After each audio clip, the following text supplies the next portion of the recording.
Hi, I'm Jeff Siegel. Looking forward to the big Pick 6 carryover at Santa Anita on Thursday. Almost $130,000 already in the Pick 6 pool. This is going to be fun. It's going to be difficult, but we've got to play it. We've got to go after it. I will. Hopefully you will as well. Now, our ticket, our recommended ticket, is going to be $384. Now, I realize that a lot of people out there aren't going to want to have to play that much.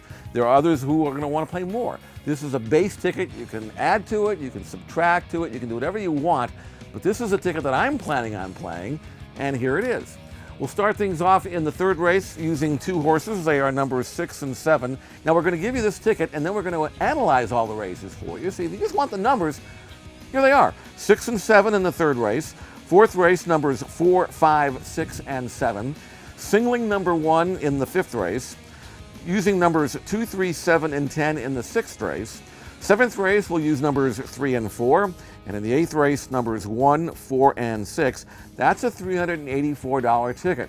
Now, if you would like to cut this ticket down, look at that last race, and you can maybe whittle it down there, or you can whittle it down somewhere else. Bottom line is, how much do you want to play, and how much do you want to add or subtract to the ticket? Now, let's go over the analysis of this race, starting with race number 3. The third race is a 4.5 furlong maiden race for 2-year-old fillies. I'm going to double this race using number 6, Faith Pacer, and number 7, Esmeralda Belle. And I suggest if you have the opportunity to get your past performance charts out, your daily racing form PPs or the Brisnet or whatever you use, follow along as we analyze these races. Number 6, Faith Pacer, a first-time starter by California Chrome sire Lucky Pulpit, is trained well enough for Jeff Bondi. She's got that 47-1 gate work showing that indicates that she has some ability. But number 7, Esmeralda Belle, has the benefit of a run over the track. She was second in her debut here in late April, and Esmeralda Belle certainly should benefit from that race. I think I've got the best proven horse, number 7, Esmeralda Belle, and number 6, the best first-timer, Faith Pacer, and we will use them both in our Pick 6. Moving now to the fourth race, 6.5 furlong claiming event down the hill. And in this race, we are going to use several in here as we spread the race using numbers 4, 5, and number 7. Number 4 is Hawkadon. Number 5 is Royal FJ. And number 7 is Mistaken Identity. 4, 5, and 7. Hawkadon comes off a real nice win over this turf course. You can see on your past performances, he just won a starter allowance race, and that was his first start in almost a year. So Mike Pipey wheels him back here for the 40 claiming, and if he can run two alike, and I think he can, with Bejarano riding him back, number 4, Hawkadon, definitely a major contender at 5-2 in the morning line. Number 5, Royal FJ. If you look at his form, you can see he's won 6 races in his career with 28 seconds and thirds. And he's already won his obligatory one race for the year. So Royal FJ is going to have to do something that he doesn't always do, and that's win 2 races in the same year. But he is sharp. He's been claimed in his last 2. You know he likes the course, and he'll be running on strongly late. And so I'm going to use number 5, Royal FJ. Also number 7, Mistaken Identity. This is a Mark Glatt trained gelding. He was claimed for $16,000. He ran very well when third in the Super Bowl. That was a 1.125 miles.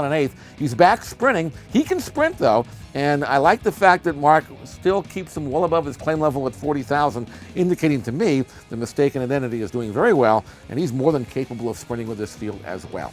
So numbers 4, 5, and 7 to use in the fourth race.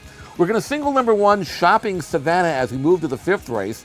This is a Peter Miller trained filly, second off the claim. She's run very well on this racetrack in the money 4 out of 5 times here at Santa Anita. She's stretching out in a race that really she should get a great trip from the rail going a mile. That's where you want to be. And she also switches to Peter Miller's go-to rider, Tyler Bays. Now she's 6-5 in the morning line. This is not much of a value in terms of a single, but you have to single somewhere. And for me, Shopping Savannah is the most likely and most probable winner on the program. So that's where we're going to single. That's number 1, Shopping Savannah. We will head now to race number 6. Get your PPs out and look at this 6.5 furlong turf sprint. Kind of a wide open race. This is a race you may feel the need to spread, and that's fine if you want to do that. But for our purposes, we're going to use number 2, Husband's Folly. We're also going to use number 3, Diamond Majesty. So numbers 2 and 3. And we're going to spread a little deeper as well. And we're going to throw in also a couple of others. Number 7, Henry's Holiday. and we're also going to use number 10, Eddie's First. Husband's Holiday is backing up in distance. He's been freshened since January. He likes this course. He doesn't always win, but he'll be running on strongly late. I would use him at 8-1 for Jerry Hollendorfer. Look at number 3, Diamond Majesty. He's coming off a narrow defeat in the Desert Code. That was against 3-year-olds. He's tackling older today. Might be a little bit more difficult for him, but he's lightly raced and improving, and he does have very good form down the hill. So use number 3, Diamond Majesty, with hot riding jockey Pratt, who gets back aboard for Patrick Biancone. Number 7, Henry's Holiday, is a 3-year-old tackling older. We have not seen him since he was unplaced in the Del Mar Futurity behind American Pharaoh. He comes back for Doug O'Neill as a first-time gelding, and there's a bullet gate work showing here at Santa Anita. So he's pumped up and ready to go. He's also first time on the grass. If he likes it and he's ready, he's got a chance at a price, number 7, Henry's Holiday.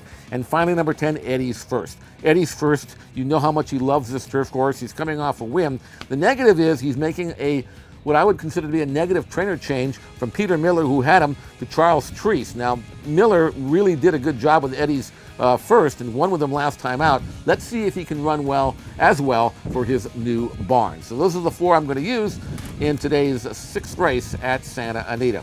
7th race, we're going to double this race. This is a filly and mare $8,000 claiming sprint. This is the bottom rung claiming level for these distaffers. We're going to double the race using number 3, Queen of the Hill. Also going to use number 4, Blue Blizzard. So 3 and 4, Queen of the Hill, a first off the claim for Peter Miller. It's with 22% with that angle, and I think Queen of the Hill is going to run at least as good, if not better, than she has been running recently, and she loves this main track.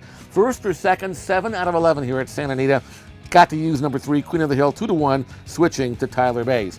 Also going to use the Golden Gate Invader, number 4, Blue Blizzard. She has good form up north. She has run well on conventional dirt in the past, even though most of her races are either on synthetic or turf. I like the ship down here. She gets a break on the weights, and I think she's going to be running on strongly late. Let's double that race using the 2 that I mentioned in today's 7th race, Queen of the Hill and Blue Blizzard.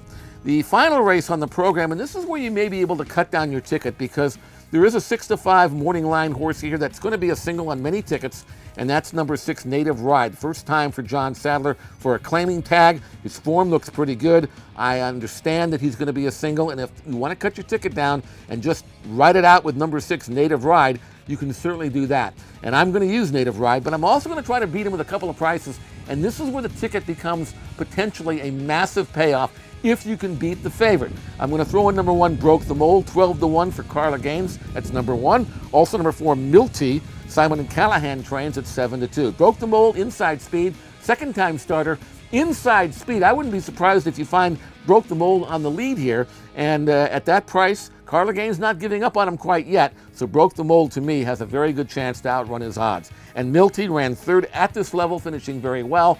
Last time out, he really doesn't have to improve all that much to win. I'll throw him in as well. So we'll go 3 deep in the 8th race, and hopefully we'll be alive until that time, and then we have a chance to really have a major, major payoff and a very exciting day here at Santa Anita. And as a reminder, if you're not here at Santa Anita, if you're home by your computer or your phone, check us out on Twitter. That's J Siegel Racing. That's at J Siegel Racing. That's my Twitter handle. And I'll be tweeting throughout the day as the races go along. Who knows, maybe I'll change my mind, and if I do, I'll let you in on it. So till then, Jeff Siegel for Santa Anita. Be here for the Pick 6 Carryover on Thursday.